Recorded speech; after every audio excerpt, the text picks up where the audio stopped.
एक गांव में एक राजू नाम का लड़का रहता था। वो बहुत ही ज्यादा गरीब था। वो अपनी दादी के साथ में टूटे हुए घर में रहता था।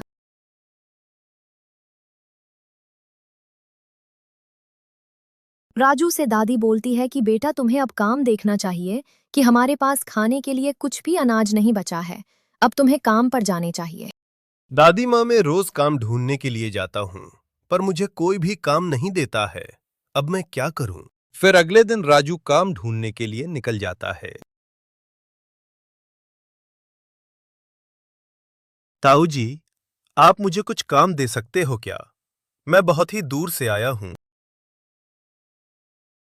बेटा, मेरे पास थोड़ा ही काम आता है, वो मैं खुद ही कर लेता हूँ। तुम अगली दुकान पर जाकर पूछ लो, मेरे पास नहीं है काम।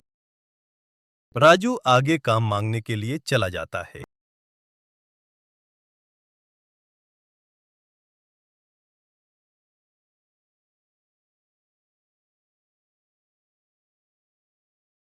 दादाजी, मुझे काम दे दो। मैं बहुत ही दूर से आया हूँ। आप मुझे काम देने से मना मत करना।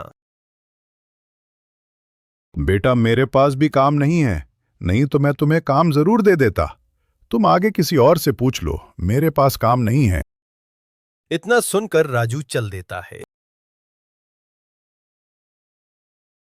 राजू थक हार का एक पेड़ के नीचे बैठ जाता है और सोचने लगता है, अब मैं क्या करूं? मुझे तो उधर से एक साधु गुजर रहा होता है।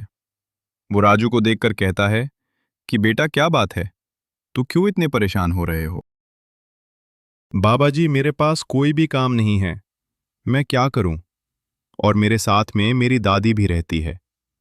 साधु बोलता है, क्यों ना तुम लकड़ी काट कर भेज दो, उससे तुम्हें पैसे भी मिल जाएंगे और काम मिल जाएगा। इतना कहकर साधु चला जाता है।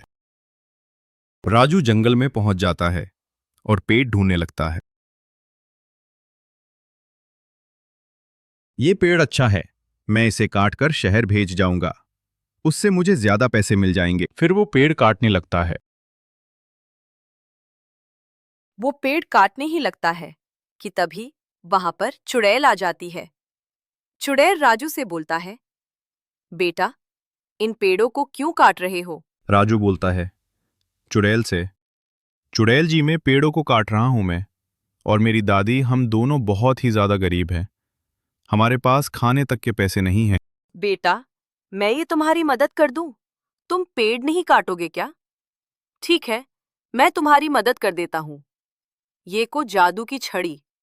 इस छड़ी से तुम जो भी इच्छा मांगोगे वो पूरी हो जाएगी। इस छड़ी से एक ही इच्छा पूरी हो सकती है तुम्हारी।